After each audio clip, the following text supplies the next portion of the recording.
Hello and welcome to episode 26 of Digitized Desperadoes. Today we'll be discussing Modern Times with Charlie Chaplin. So yeah, Charles Chaplin. this is now the oldest thing I've ever seen, or the oldest This full-length movie- feature film. This movie is insane. It is. It's kind Yes. of all over the place, but it's kind of There is quite crazy. a bit. So Like basically, there, like it's not, it felt like I shouldn't have taken as long to watch it as I did, but there were just so many moments where I had to stop and just take a note of something. Oh There's yeah. so much going on. it's okay. There's a lot of levels to this. First of all, I should have told you guys this before, but this is one of the last. I think this is the last. You mentioned movie no, you featured- did mention that. Oh, You this did is mention that. oh. This is his final movie, basically. Yeah, or at least his last silent film is I think what you said. No, I was gonna say this is his last silent film, but also it's his last one featuring this character. He's playing a character known as the okay. Tramp. And this was the last movie with the Tramp because this movie was originally recorded as a talking movie. Yeah. But Chaplin hated the idea of giving a voice to the Tramp, so he canceled it and made it a silent. Okay. Yeah, there are quite a bit of moments where like talking is happening and you can kind of read the lips and tell what they're saying. Well, that was normal of silent Mhm. films, but there is Yeah. actual dialogue. Yeah. Okay. There's like the guy comes on like really Like early on. the head dude of the assembly line. Man, actually section has 5, spoken speed dialogue. 4-7. And I felt like, ooh, there's like actually like commentary here where the boss actually has spoken dialogue, and then all of the employees don't have a voice. Oh, hey, you're right. That's neat. That's one way to put it. I didn't think Yeah, about that just like clicked to me like, oh, I see it. I'm seeing through you now. Yeah. Charlie. The premise of this movie Chuck. is Charlie Chaplin's character is he's a worker at a factory, and they're overworked, like factory workers were. Well, this is the Great Depression. Yeah. This was 36, so Yeah. everything's terrible. Yeah. Like he works so hard at his one specific task that like when he takes a break, he is stuck in the motion Oh my god. of like tightening the bolts. It's really and that funny, but leads yeah. to very goofy This is- moments. I've seen. This is Sorry. go ahead. No. Okay. Well, I've seen like the clips. I've seen clips from this before, like the part where he's tightening up the bolts, and then break starts, and he's still like doing the motions, and then like shenanigans happen. The movie constantly toes the line between blatant social commentary and like the most whimsical, ridiculous Just comedy. slapstick. Pure Like you can get into Yeah. like he goes to take a smoke break and then he's like only gets like 10 seconds before he's told to get back to work. Yeah, by the Okay, monitor that part- that's in the bathroom. Yes. That part is insane Yeah. because he basically predicted like some Big Brother crap. Yeah. Let's see.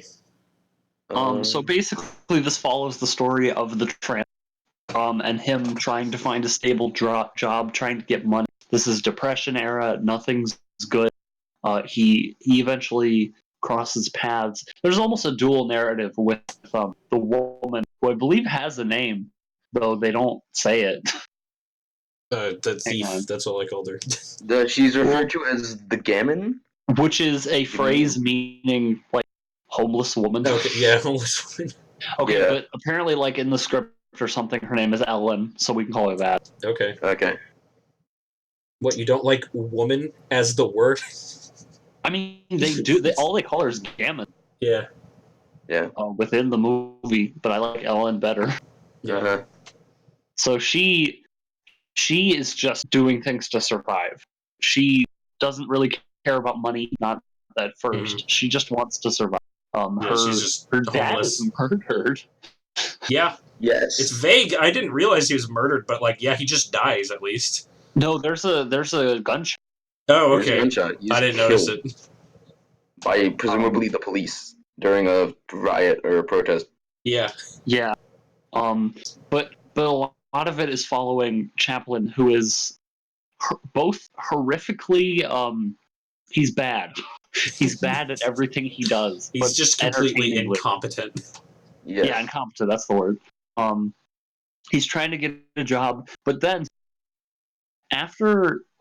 so at his first job at the factory, well, I'll Are we just go going through to some of the. skip the bellows feeding machine? The feeding Oh my machine God. is one of my Amazing. favorite moments Yeah, from so this movie. there's this company that comes up to the factory and like, oh, we can increase your worker production by a ton. We can make this machine that feeds the workers as they work. Which And is, mind you, that is serious anti-capitalism. Like, they're so capitalist, they're trying to get rid of the lunch hour, you know? Yes. yeah, and then like, so of course, like as soon as the idea of a feeding machine is brought up, I just immediately am like, oh man, I can't wait to see somebody get the shit kicked out of them by the machine. Yeah. Like, you know where this man. is going, and you get to see it all, and it's great. It's I a think my torture favorite part device. with it is that it just keeps going. Yes. Like it's Yes. a pretty long scene, and it just like it's Yeah. not like They- it's like oh it starts malfunctioning. Yeah, they and take Charlie, they put him in the machine, and it just it dumps some soup on him, and then it just keeps going, and it's like it feeds him some nuts. no, and it they dumps dump the some dessert soup on him, and they're trying to fix the machine, so they put nuts on the tray that had the meat in it, and then it just puts the nuts in his mouth, and then like there's like a little face wiper thing, and it keeps putting. It's so good. It's so stupid. The greatest part is that basically one by one, the machine overloads each part. Yeah. First you get the corn. Oh, the then corn. you get Oh, the corn! I forgot about that. I knew there was another part.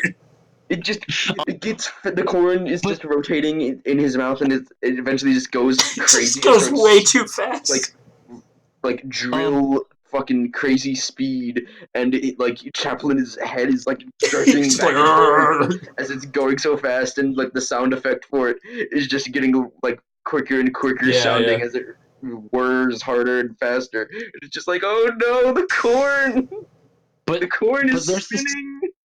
There's this great joke that's like kind of hard. I don't know. I just realized this now.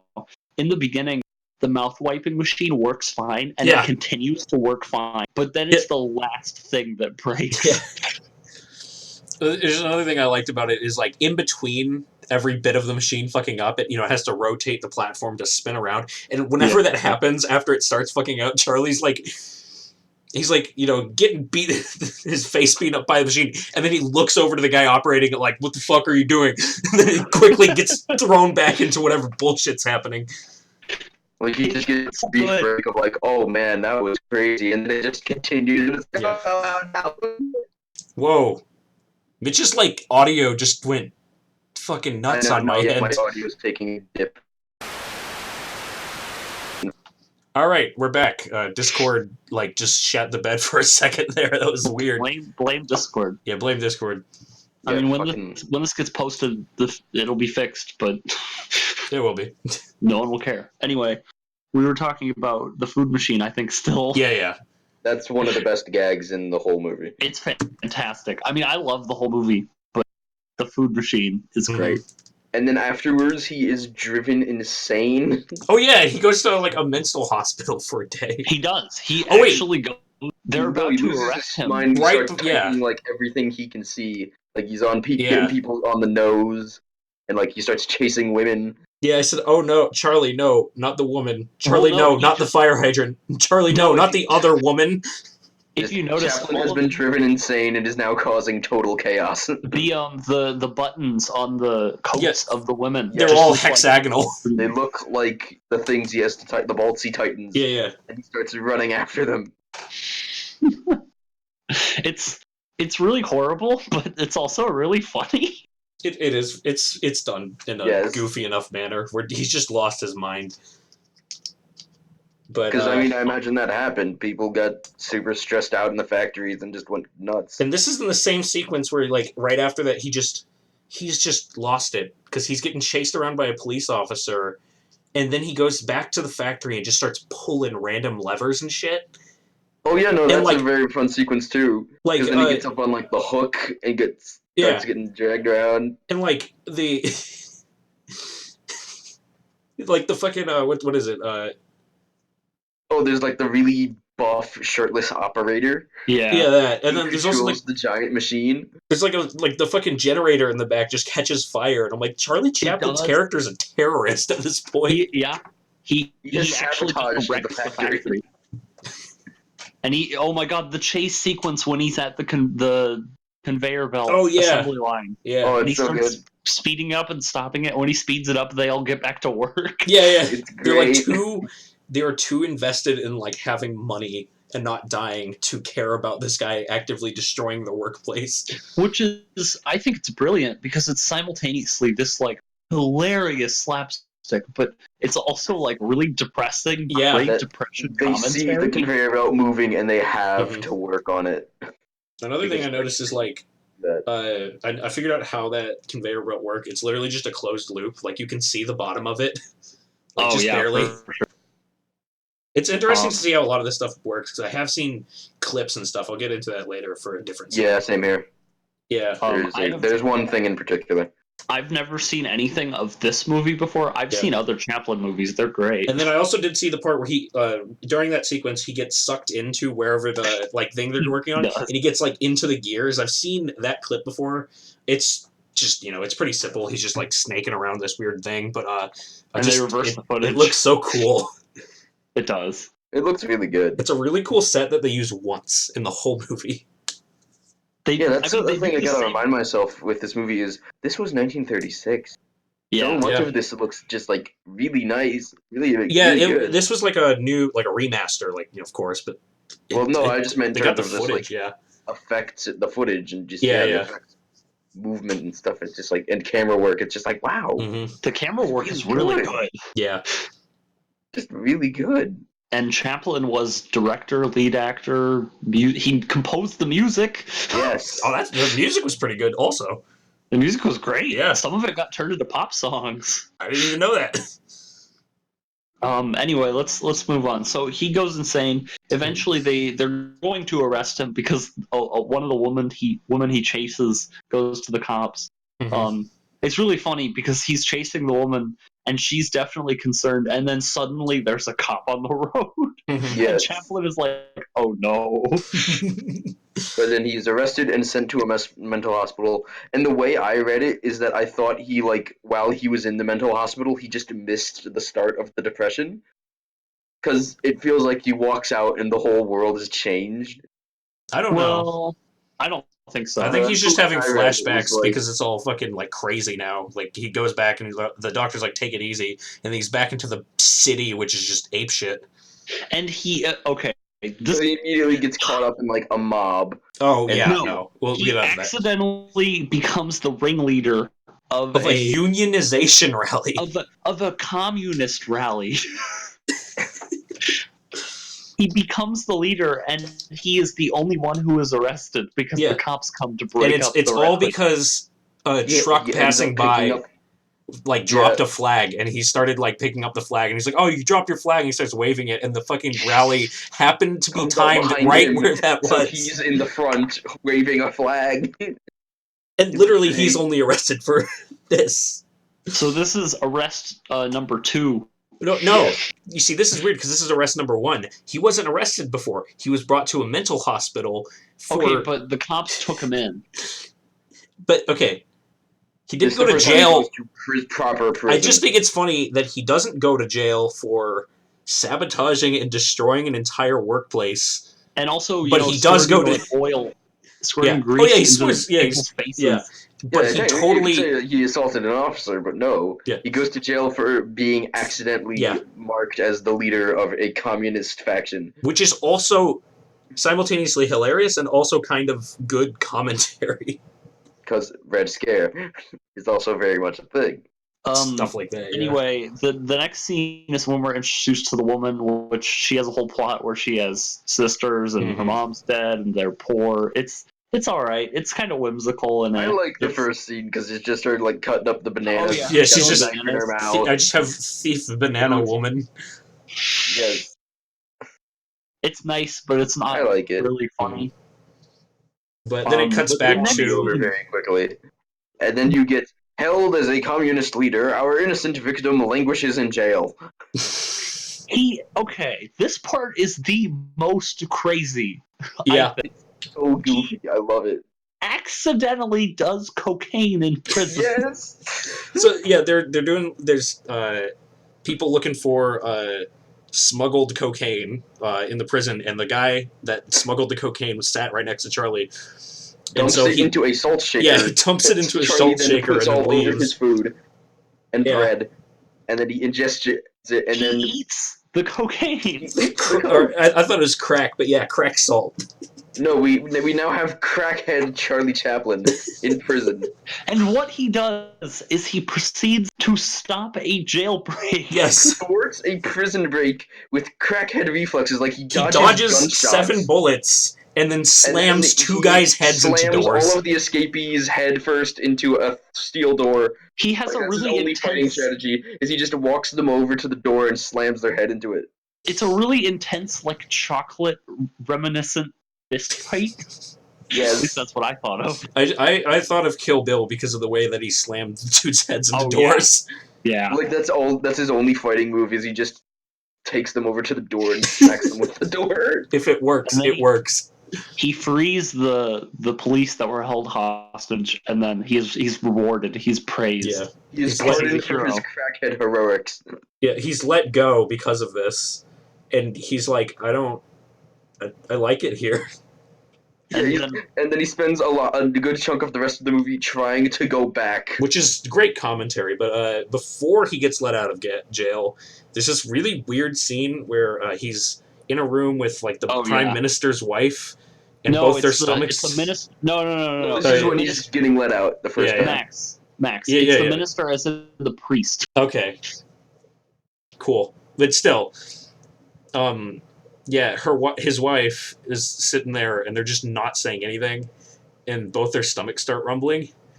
And I'm not gonna lie, they drink this tea, and it's implied that it's like bad or something. Yeah, but I'm not gonna lie. It comes on and it's like, oh, if you have like some kind of like indigestion or something. Yeah. But then Charlie quickly turns it off. I actually thought it was my stomach for a second. I did too. I was like, am I hungry? I don't know why. It's the movie. It was really weird. That's probably my least favorite scene. It's the weirdest scene. I like how awkward it is though, but it goes on a little too long. We'll get to things that go on too long later. Anyway, before that, we skipped the thief woman. Her dad gets shot. Oh, yeah, that happens. And younger sisters are taken away by the law.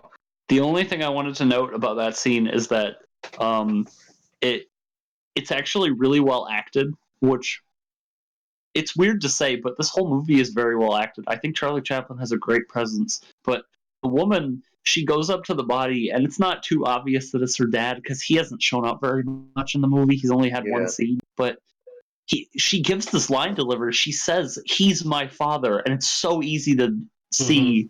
Yeah, it's so easy to mouth. It also just in the way she acts, where she like is very clearly panicked, and that's where it clicks of, okay, that's the dad. It's really, really good delivery for a silent. I love it. It's amazing. But yeah. And then we go right back to Chaplin. Just being completely incompetent. He wants to go back. Being in prison is better than living in the Great Depression. But this scene is him trying kind of for a second to not. He tries at the shipyard, but they tell him to get a like a wedge. Wedge. Yeah. And he sends an unfinished ship out to sea, and then he just leaves, and he's like, okay, I'm just gonna go back to jail now. That use of the video in the background is really good. Yeah. Yeah, it's like again, I have to think it looks like it's something that's like green screen.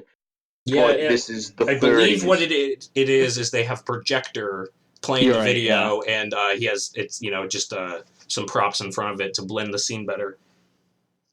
Either that or there is very early ways they did chroma key chemically. You can overlay two things, a video, and basically you can take a chemical that removes a certain pigment from a film or a certain shade.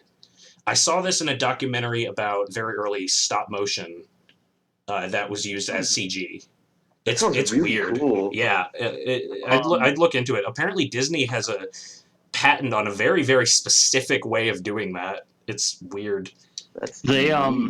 They use a similar technique later on when they do the roller skating scene. Yes. If you notice. Oh Yes. yeah, well that's different. That is actually not a green screen. I'll get into this now because I saw a video on it. Paintings. It's a matte painting.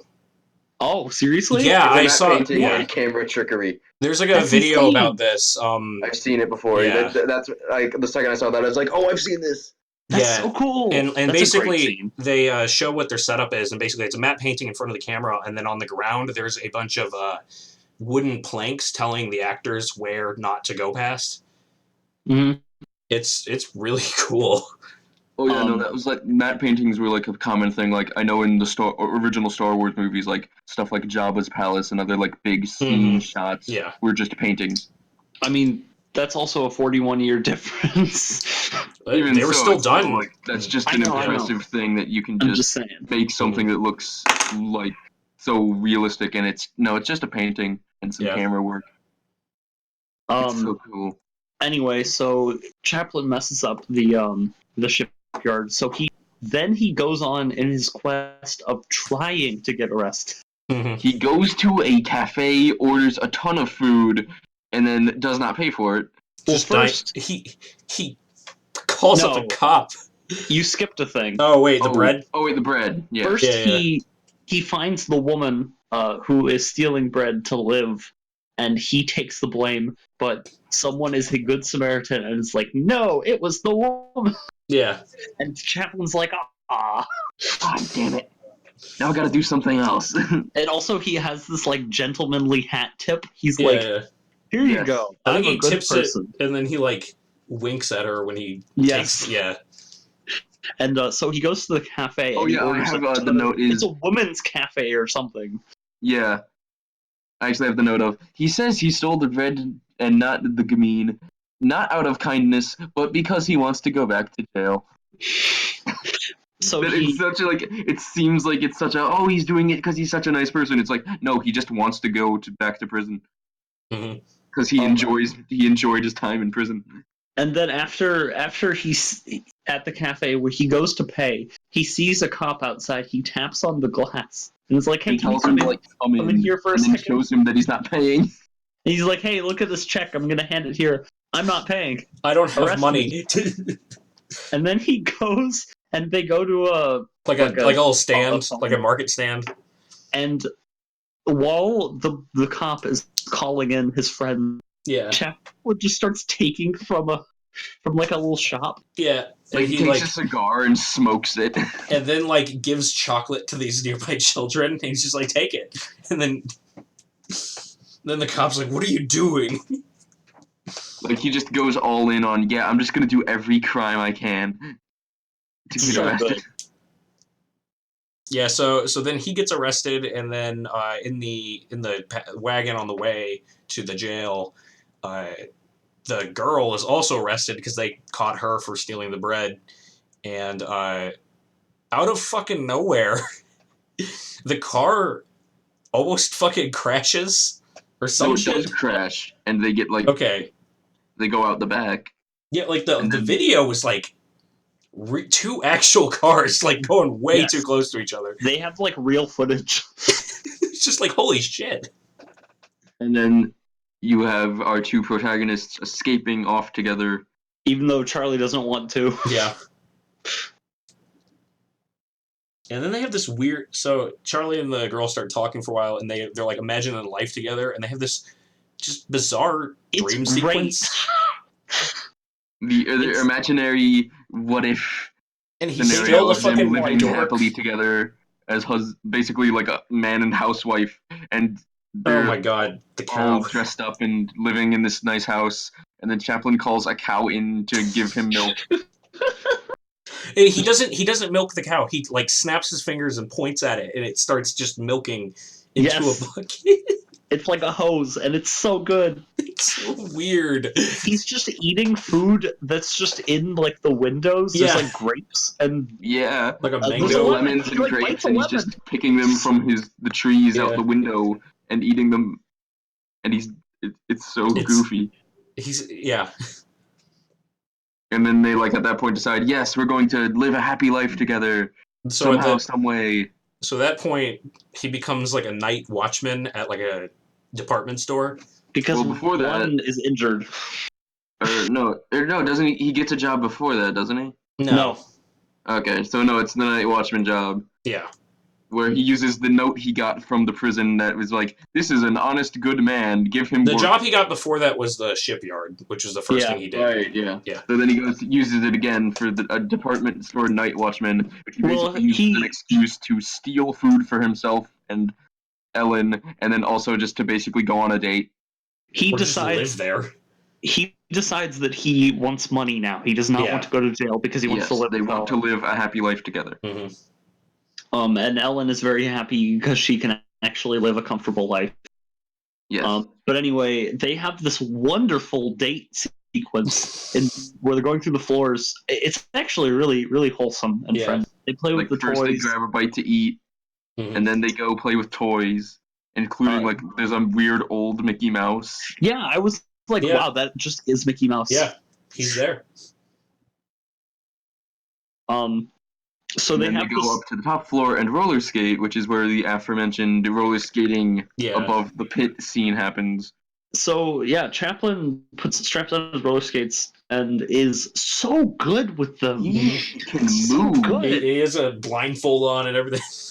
He puts a blindfold on and he's like, look at me. And oh my god. The man can move on roller skates. It's impressive. Even knowing it's not there's no actual present danger, but still. Other than the risk of him breaking his neck anyways. It's very well done. Mm-hmm. It's probably my favorite scene besides the food machine. Yeah. It's beautiful. But then some crooks get in, and it turns out like one of them is one of his old buddies from the factory. It's the one guy who worked next to him at the factory. Who he was spilled the soup on. Like, I have no idea why he spoke fondly of him. Yeah, they're buddies. They get drunk together. Well, first they're trying to like shoot him before they realize him, and like they shoot open the rum barrel, and then it just all pours into Chaplin's mouth. I just want to mention the great scene before that where Charlie's like skating and he's trying to run away on roller skates, and he's trying to go up the escalator. Stay where you are, and he keeps like rolling around. No, he ends up on the up escalator, and they're like, "Come back here," and he's trying to go down the up escalator on roller skates. It's great. So he gets drunk and realizes that they were poor people like him, just looking for food. Mm-hmm. And then he's arrested again. Yeah, then because he completely fucked up his job. So this is arrest 3? Yeah, and he's let out after like 10 days. And then they get a shack, like from The Elder Scrolls Oblivion. Sure. It's no Buckingham Palace. It's not very good. It's literally falling apart. Shack. Only for Chaplin, though. Yes. Yes. He walks in, he like a board falls on his head. They try to eat. He tries to like move a broom and the roof collapses in. Yeah, and then like he like tries to sit down on a table, it collapses underneath him. And then the next day they have breakfast and he sits in a chair and the fucking floor collapses underneath. No, the floor doesn't collapse. Like the legs go through the boards. Yeah, He tries to take a bath. So they move the table so they can actually eat breakfast. Oh yeah, he tries to. Yeah. Go. He tries to take a bath, but he tries to like dive into a stream. Yeah, it's a little lake. Too small. Yeah, he almost snaps his fucking neck trying to dive into a small lake. He does a really good front flip in. Yeah. And then he just gets out and is okay with that. Mm-hmm. And then suddenly, I think he was reading the papers that the place he worked at was open again. So no, there's a new. Oh, there's a new factory. It's the same set. It's the same set. Yeah. They use the same exact set and camera angles. Yeah.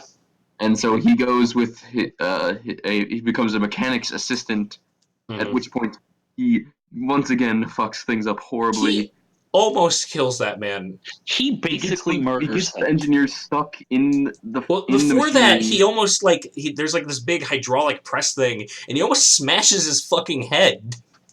Yes. He basically murders his boss. Functionally. Not quite. Functionally, he murdered his boss. He survives, but so at one point his the mechanic is like stuck in the machinery with just his head sticking out. But then the lunch break alarm goes off, so Charlie just goes to have a Oh my lunch god. break while his boss is still stuck in the machine. And so I love So my good. notes. My notes for this section. Lunch break. He's still stuck. Oh no, not the soup. Not the oil funnel, Charlie.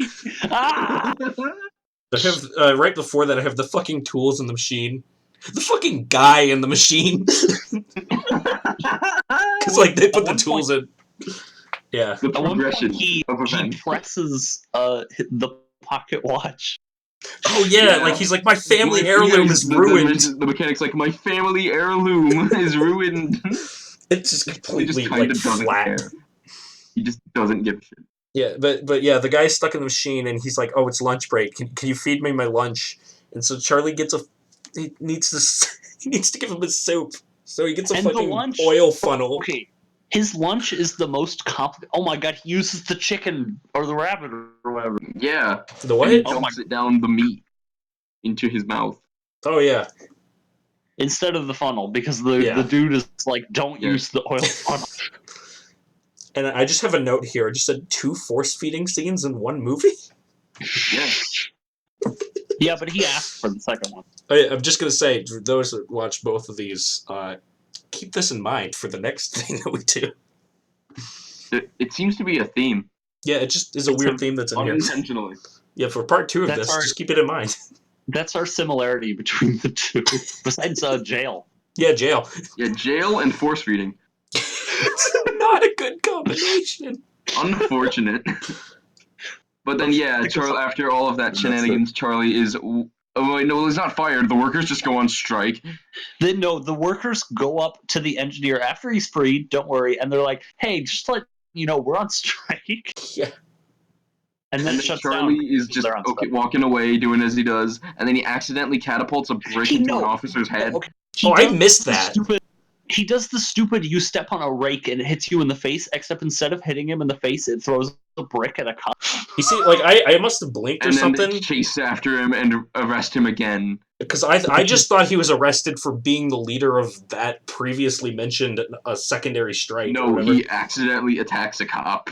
I completely missed that scene. A brick at an officer. That's a great scene. You should go back and rewatch it. But anyway, the punchline... It's like such a simple bit of just slapstick, but it's really good. I mean, it's also political. Yeah. And then, while he is in jail, Ellen gets a job as a dancer at a cafe. Yeah, a fancy restaurant of some sort. She's pretty good at it, too. Yeah. And then Charlie is let out, and he is given the opportunity to be a waiter at the cafe. Yeah, she's waiting there. A singing waiter. Singing performer waiter. He just lies to get in, basically. Like, can you sing? And he's just like, He doesn't want to lie, but Ellen makes him. She's like, yeah, he can sing. And he's just like, he just, nervously nods his head. Yeah. So he's the waiter now, and I noticed that, like, just out of nowhere, in the kitchen, some dude's sawing a plank in the background. Wait, really? Yeah, I don't know why. I just had a note of that. I don't know why. But then I think he's not very good at being a waiter.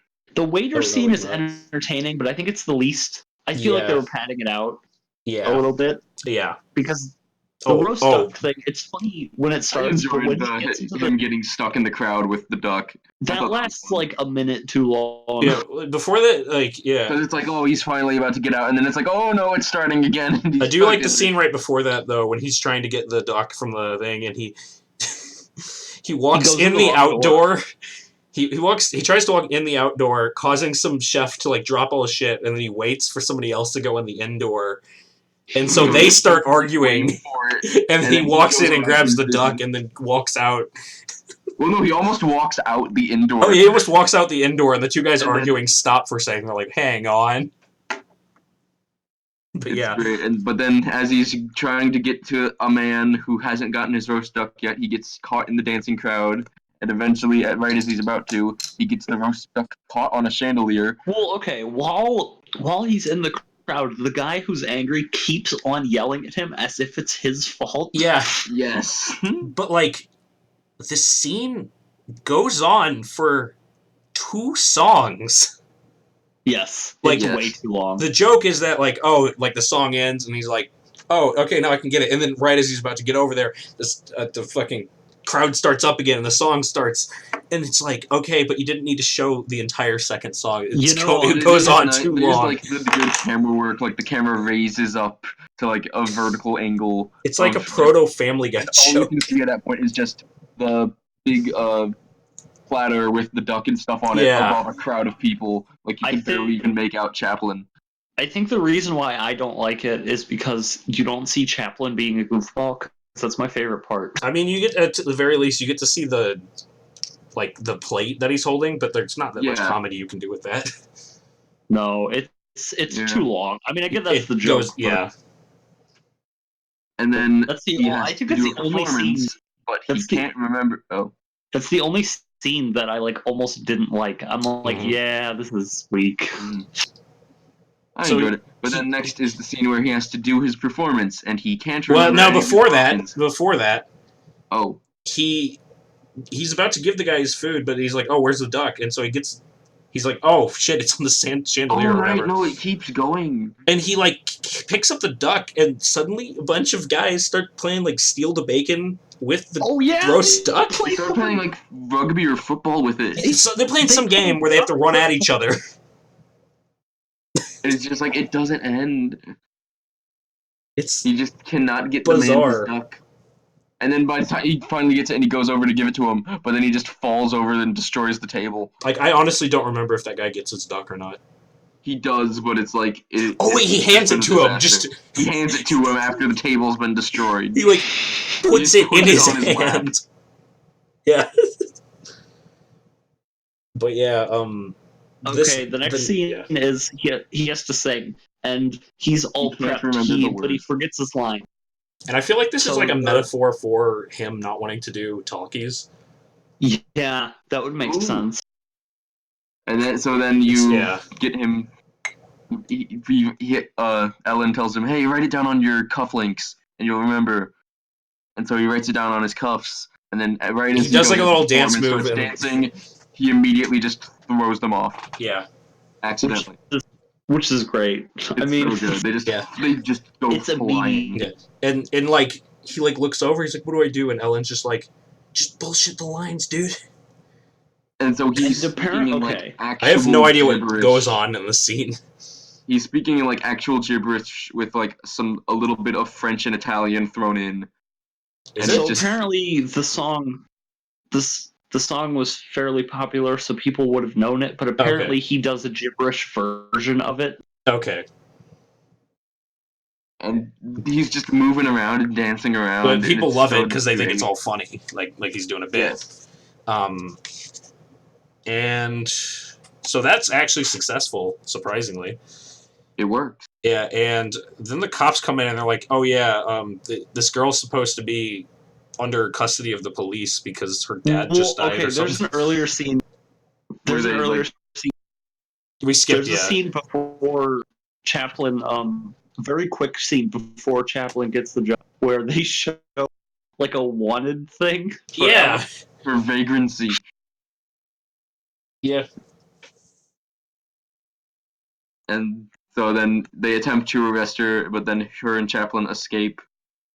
And there's a good scene where, as they're escaping, Chaplin just throws down every single chair that's in front of him. I basically just have my last note, and it works. Where he's getting away. He uses every single Gmod prop hunt tactic to avoid the law. He hides on one side of the room next to the door so that when the police open the door, he can quickly get around behind them.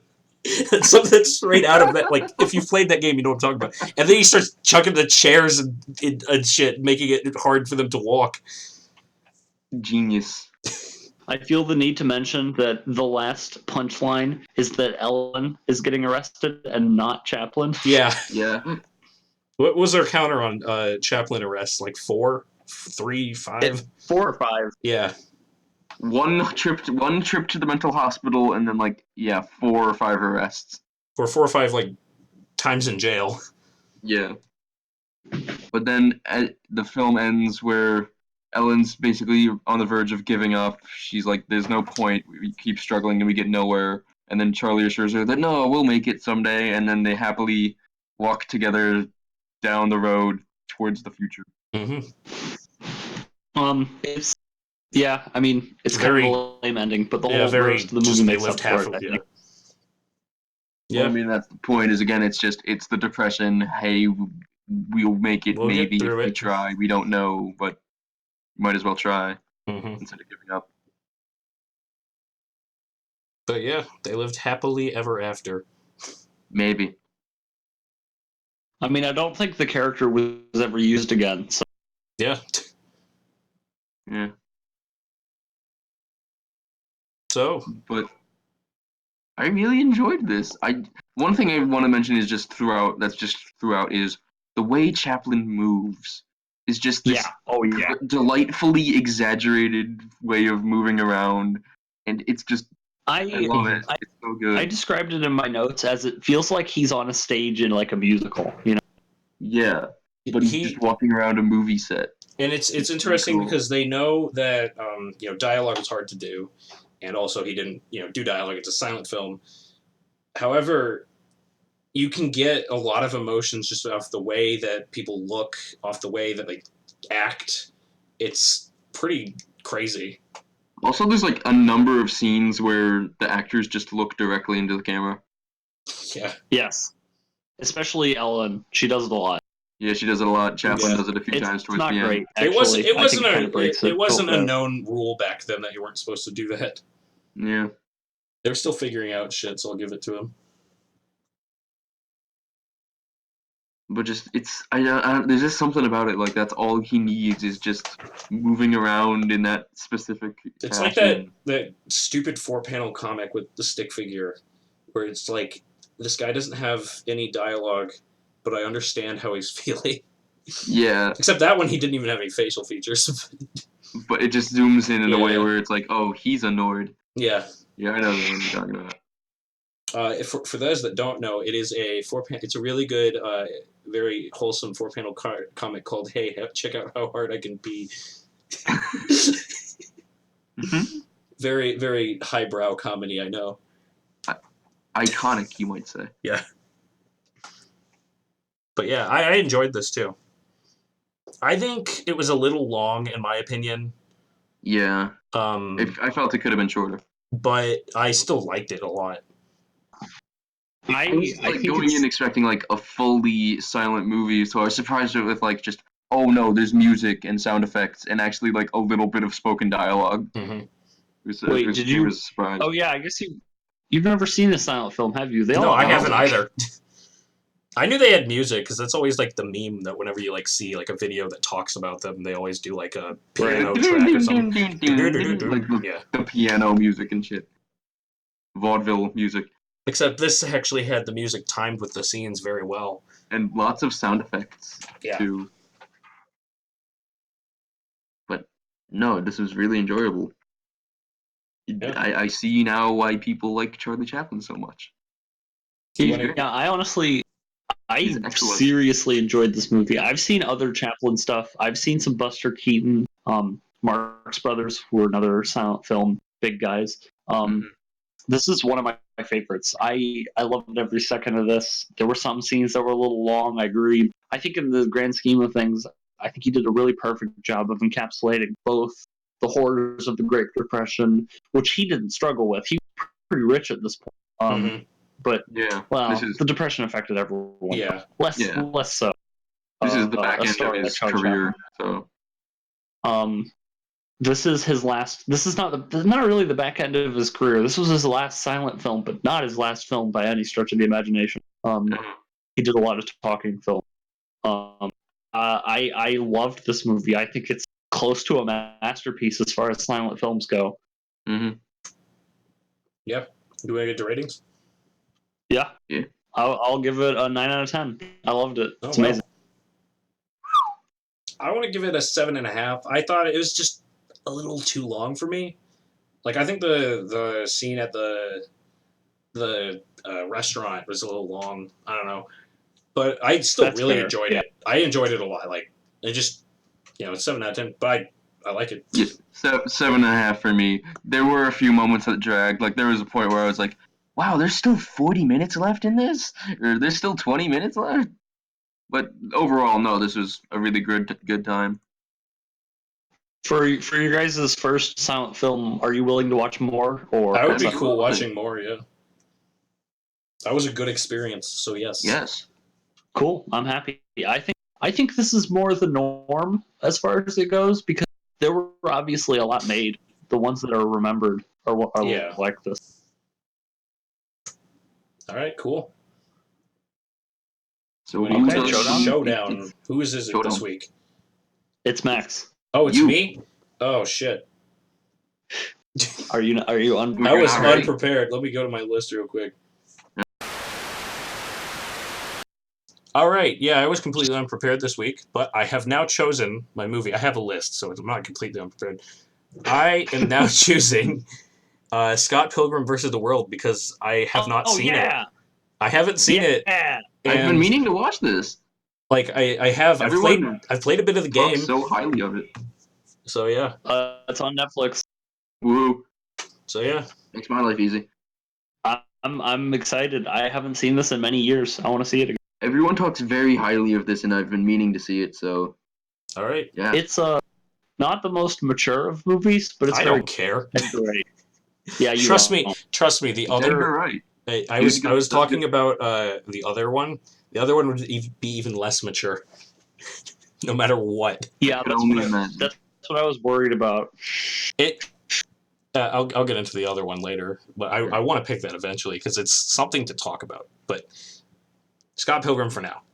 See y'all on the later in the next episode. Good.